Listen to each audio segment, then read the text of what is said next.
السلام علیکم وعلیکم السلام۔ کل کی تقریر میں آپ نے بیان فرمایا کہ قرآن کانسیپٹس بیان نہیں کرتا، مصادیق بیان کرتا ہے۔ مجھے نہیں معلوم کہ کس حد تک میں اس مفہوم کو آپ لوگوں کے لیے واضح کر سکا ہوں، چونکہ بہرحال وہ ایک ہی درس میں چند منٹ کے اندر جو ہے چاہ رہا تھا کہ وہ مطلب آپ لوگوں تک پہنچ جائے۔ تو بہرحال جیسا کہ آپ نے بیان فرمایا کہ نیک انسان سے نیکی کے تصور کو نکالا ہے، مفہوم نکالا جو عقلی ہے، خارج میں موجود نہیں۔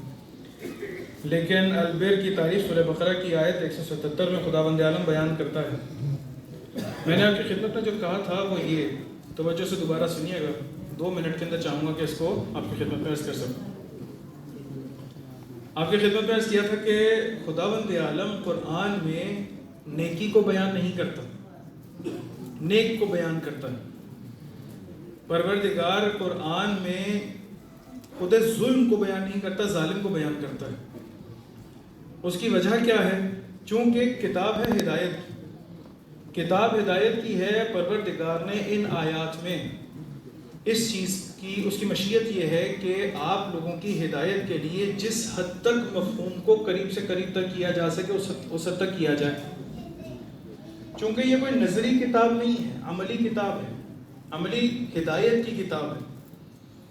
اس وجہ سے خداوند عالم شیطان کے اعمال کو ذکر کرتا ہے اور کہتا ہے کہ یہ جو عمل ہے نا یہ غلط ہے، اس کو میں ظلم کہتا ہوں، اس کو میں عدالت کہتا ہوں، اس کو میں جود کہتا ہوں۔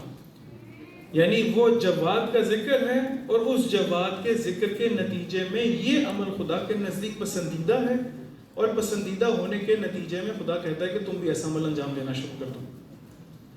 10 چیزیں ہیں کہ جہاں پر خدا ذکر کرتا ہے قرآن میں کہ میں ان سے محبت کرتا ہوں۔ پروردگار کہیں پر کہتا ہے کہ میں متطہرین سے محبت کرتا ہوں، پاکیزہ لوگوں سے محبت کرتا ہوں، لیکن پاکیزگی کی تعریف نہیں کرتا ہے۔ یعنی یہ نہیں کہتا ہے الطہارت، یعنی کہ پاکیزگی سے مراد یہ ہے، اس کی ڈیفینیشن آگے لے کے آئے، ڈیفینیشن ہی لے کر آتا۔ خداوند عالم توابین سے محبت کرتا ہے، یحب التوابین، توبہ کرنے والوں سے محبت کرتا ہے، کثیر توبہ کرنے والوں سے محبت کرتا ہے۔ لیکن یہ جو توبہ کرنے والے ہیں ان سے محبت کر رہا ہے، توبہ کی ڈیفینیشن نہیں کر رہا ہے، ڈیفائن نہیں کر رہا کہ توبہ کہتے کسے۔ اسی طرح سے خداوند عالم متقین سے محبت کرتا ہے، اسی طرح سے خداوند عالم مختلف اور جو ہمارے پاس صفات ہیں مجاہدین سے محبت کرتا ہے۔ یہ ساری کی ساری صفات لے کر آتا ہے ان لوگوں کی کہ جنہوں نے یہ عمل انجام دیے ہیں، نہ کہ ان کو ڈیفائن کرتا ہے۔ ڈیفینیشن سے کیا مراد ہے؟ ہم لوگ بہرحال منطق میں جو کہتے ہیں کہ جو جنس اور فصل سے مل کر بنے، یعنی فصل جو ہے وہ مقوم نوع ہوتی ہے۔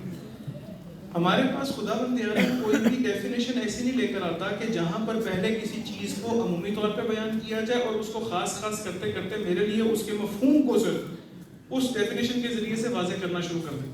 جس طرح سے ہم لوگ منطق میں عموماً یہ تعریف پڑھتے ہیں، ڈیفائن کرتے ہیں کہ الحیوان، جب مثال انسان کی ڈیفائن کرتے ہیں تو کہتے ہیں یہ حیوان ہے کہ جو بولتا ہے، ایسا حیوان۔ اب حیوان کے اندر سارے آگے، جب بولنے کی بات آئی، ناطق ہے یعنی ایک دوسرے کو اپنی بات سمجھا سکتا ہے، تو باقی سارے حیوان نکل کے صرف انسان باقی رہ گئے۔ اس طرح سے خداوند عالم قرآن میں ذکر نہیں کرتے۔ انہوں نے حوالہ دیا سورہ بقرہ کی 177 نمبر آیت کا، کہ جہاں پر کہا کہ یہ پروردگار یہاں پر بر کی تعریف کر رہا ہے، بر کو ڈیفائن کر رہا ہے۔ بر یعنی نیکی، یہاں پر بھی خداوند عالم بر کو ڈیفائن نہیں کر رہا ہے، بلکہ ان لوگوں کو ڈیفائن کر رہا ہے کہ جو نیک ہیں۔ یعنی اگر آپ خود سے آیت کو ایک دفعہ دوبارہ سے بھی تلاوت کر لیں گے، کہ میں اگر تیزی سے اس کا ترجمہ بھی پڑھ دوں، تو نیکی یہ نہیں ہے کہ تم اپنا رخ مشرق اور مغرب کی طرف پھیر لو۔ یعنی یہ جو رخ پھیرنا ہے، خداوند عالم اس عمل کے ذریعے سے بتا رہا ہے کہ صرف یہ نیکی نہیں ہے کہ جو تم یہ عمل کر رہے ہو، بلکہ نیکی تو یہ ہے کہ جو کوئی اللہ، روز قیامت، فرشتوں، کتاب اور نبیوں پر ایمان لائے، عمل ہے انسان کا، اور اپنا پسندیدہ مال قریبی رشتہ داروں کو دے، عمل ہے انسان کا۔ خداوند عالم کہہ رہے ہیں یہ جو یہ عمل کر رہے ہیں نا یہ نیک ہے، اور یہ جو کر رہے ہیں اسی کو نیکی کہتے ہیں۔ خود نیکی کو ڈیفائن نہیں کر رہا بلکہ اس عمل کو بیان کر رہے ہیں کہ یہ جو رشتہ داروں کو، قریبی رشتہ داروں کو، ناداروں کو، یتیموں کو، مسکینوں کو، مسافروں کو، سائروں کو، غلاموں کو یہ جو سارا مال وغیرہ دے رہا ہے، یہ نیکی کر رہا ہے۔ تم بھی اب نیک بننا چاہتے ہو، نیکی کرنا چاہتے ہو، یہ کرنا شروع کر دو، تم بھی نیک ہو جاؤ گے، تمہارا بھی کام یہ نیکی میں سے شمار ہو جائے گا۔ خداوند عالم مفاہیم کو بیان نہیں کرتا، بلکہ پروردگار مصادیق کے ذریعے سے انسان کو چاہتا ہے کہ